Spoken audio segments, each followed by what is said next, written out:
Ele chegou na clínica dizendo que estava cansado, mas não era aquele cansaço físico comum que a gente resolve com uma boa noite de sono. Era um esgotamento constante que não passava nem nos fins de semana, nem nas férias. Ele descrevia o trabalho como bom. O salário era justo. O ambiente era estável. Mas ainda assim, acordar todos os dias para ir trabalhar exigia um esforço enorme. Era como se ele estivesse empurrando uma pedra-montanha acima, todos os dias. No começo, ele tentava encontrar explicações simples. O ritmo, a rotina, a fase da vida. Ele mesmo dizia para si: acho que só preciso de férias.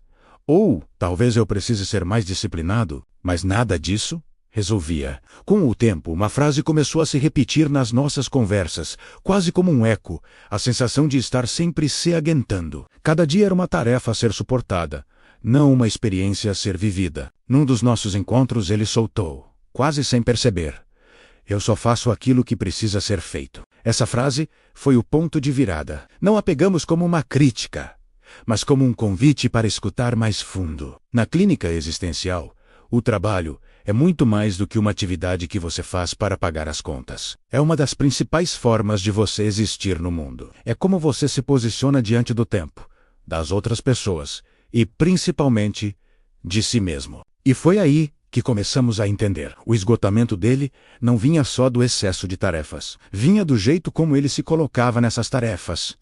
Sempre disponível para tudo e todos. Sempre tentando ser o mais correto possível. Sempre fugindo de qualquer tipo de conflito. Esse jeito de trabalhar tinha um propósito, uma função. Dava a ele reconhecimento. Evitava perguntas difíceis que ele não queria se fazer. Sustentava uma imagem de profissional confiável.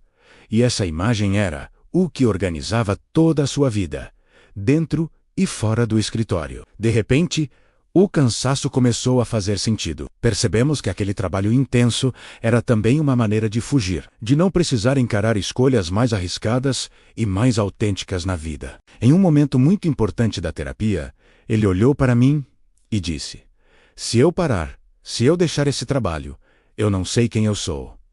Essa frase não trouxe um alívio imediato. Pelo contrário, ela trouxe um silêncio pesado e profundo para a sala. Foi naquele momento que o sofrimento dele deixou de ser uma simples reclamação sobre cansaço e passou a tocar em algo muito mais fundamental: o medo de desorganizar a própria identidade, a própria existência. A clínica, nesse ponto, não sugeriu que ele pedisse demissão, mudasse de carreira ou tomasse qualquer atitude prática imediata. Isso seria fácil demais e não resolveria a questão real. O nosso papel foi sustentar esse momento de crise, o momento em que o trabalho, que antes era o pilar da sua vida, começou a ruir como sustentação psíquica. Quando algo finalmente começou a mudar dentro dele, o cansaço não desapareceu de uma hora para outra. Mas ele mudou. Deixou de ser aquela névoa difusa e constante e passou a ter um contorno, um nome. Ele começou a perceber,